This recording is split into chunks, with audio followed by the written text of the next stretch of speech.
mana nziza, Imana yumva gusenga. Nukuri nkuko wakuye Abisirayeli muri Egiputa ukabambutsa inyanja itukura bakagera i Kanani bakagushimira, nanjye umwana wawe Aroni nzamuye amaboko mushimira. Amen.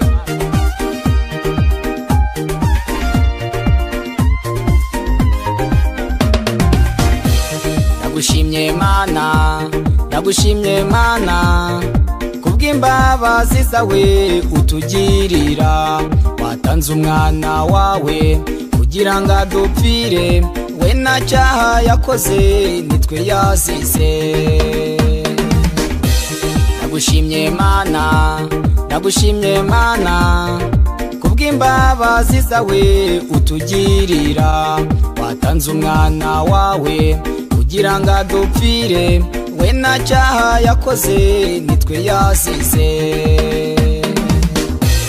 Igituma nkunda Yesu n'urukundo yankunze, akankuraho ibyaha byajyaga bintegeka. Igituma nkunda Yesu akandutira byose, nuko antabara iteka iyo umwanzi anyoheje. Igituma nkunda Yesu n'urukundo yankunze, akankuraho ibyaha byajyaga bintegeka. Igituma nkunda Yesu akandutira byose, nuko antabara iteka iyo umwanzi anyoheje.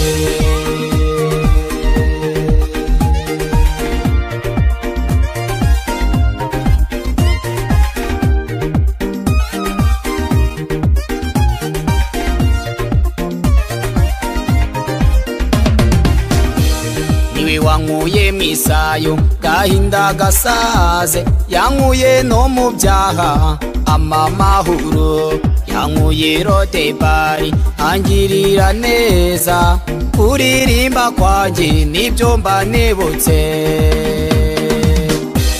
Niwe wankuye mwisayo gahinda gasaze, yankuye no mu byaha amamahoro. Yankuye Rodebari angirira neza, kuririmba kwanjye nibyo mba nibutse. Igituma nkunda Yesu n'urukundo yankunze, akankuraho ibyaha byajyaga bintegeka. Igituma nkunda Yesu akandutira byose, nuko antabara iteka iyo umwanzi anyoheje. Igituma nkunda Yesu n'urukundo yankunze, akankuraho ibyaha byajyaga bintegeka.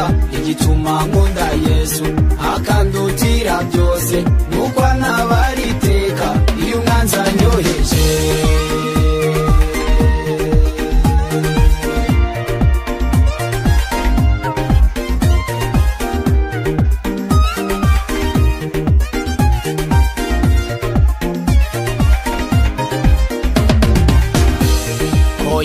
Y'amahoro atemba nk'uruzi, ese ninde wabasha kuntera amahane? Tekereza aho yagukuye, ureba aho ugana, ushima umwami Yesu udafite uburyarya.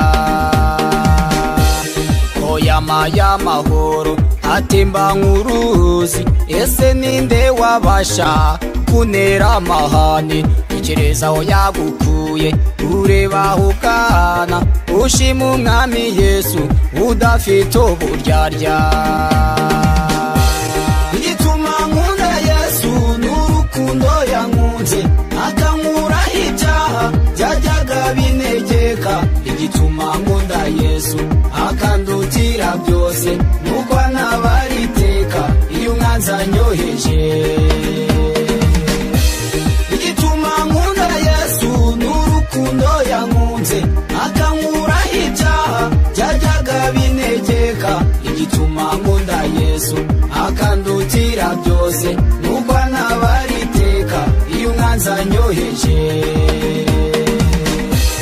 Igituma nkunda Yesu n'urukundo yankunze, akankuraho ibyaha byajyaga bintegeka. Igituma nkunda Yesu akandutira byose,